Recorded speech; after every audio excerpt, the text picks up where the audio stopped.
I don't often get the opportunity to shoot plant hunter videos sitting in the middle of a maize field, but this is one of those rare occasions when I do. And it's not the maize I'm after, it's this plant. This is Nyevhe Cleome gynandra.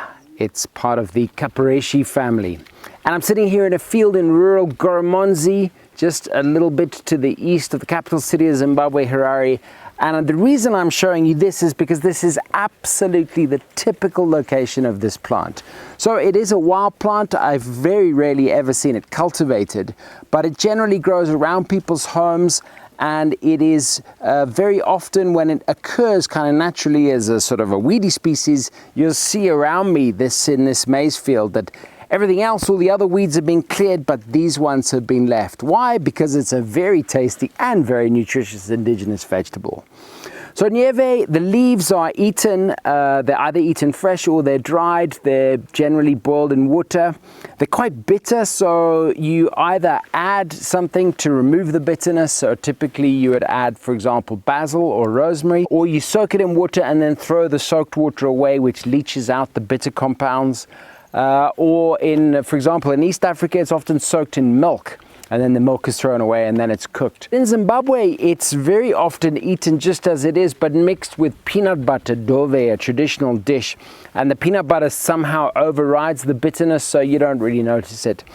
It's lovely and nutritious, got a very similar nutritional profile to cabbage, an excellent green leafy vegetable, very popular widely across Africa. Although, as I said, I think it's really under-recognized and underappreciated, which has a lot to do with the kind of stigma, which I think is crazy, but people have it that this is sort of bush and rural and a little bit rustic and old-fashioned and embarrassing. Actually, it's a wonderful vegetable, and I think everyone in Africa should be consuming these all the time. It's very tasty, and it's not just the leaf, but also the seed pod. So if you open up this pod, there are loads and loads of seeds which are traditionally, in this part of the world, they're dried and then made into a tea.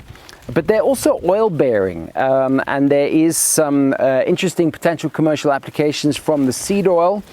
There's a number of traditional medicinal uses, often consumed during pregnancy, the leaves by women to make an easier childbirth.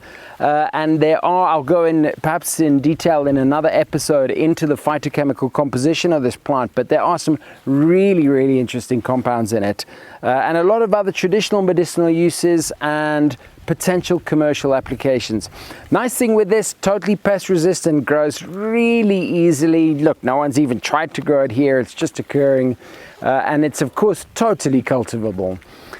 So that's it. That's a very quick fly through another one of my crops for the future. African plants, indigenous plants that I think have great potential.